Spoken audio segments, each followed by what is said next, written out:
என்னன்னா எப்பவுமே பிரசவத்துல குழந்தைய வெளியெடுத்தோம்னா அப்பாட்ட காட்டுவாங்களா அம்மாட்ட காட்டுவாங்களா?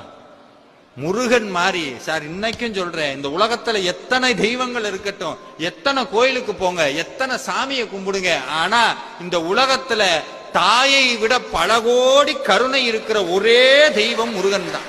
அத நான் சொல்ல, அருணகிரிநாதர் சொல்றார் குழந்தைய பிரசவத்திலிருந்து வெளியெடுத்ததுக்கு அப்புறம் குழந்தை யார்கிட்ட காட்டுவாங்க? அம்மாட்ட தான் காட்டுவாங்க. ஏன்? அப்பாட்ட காட்ட பயந்துரும், ஐயோ என்ன பூச்சாண்டின்னு பயந்துரும். அம்மாட்ட தான் காட்டுவாங்க. ஏன்னா அவதான 10 மாசம் சுமந்து அந்த குழந்தைய பார்த்து இந்த பூமிக்கு வந்த உடனே அம்மா முதல்ல என்ன பண்ணுவா? குழந்தைய பார்த்துன்னு அவளுக்கு அப்ப வரைக்கும் அவ்வளவு வலி இருக்கும், வேதனை இருக்கும், அதையெல்லாம் பொறுத்துட்டு அம்மாட்ட குழந்தைய காட்டின அடுத்த நிமிஷம் என்ன பண்ணுவா? சிரிப்பா. அந்த சிரிப்புக்கு இந்த உலகத்துல ஈடு இணையே கிடையாது.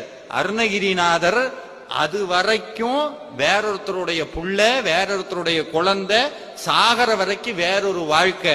கோபுரத்துல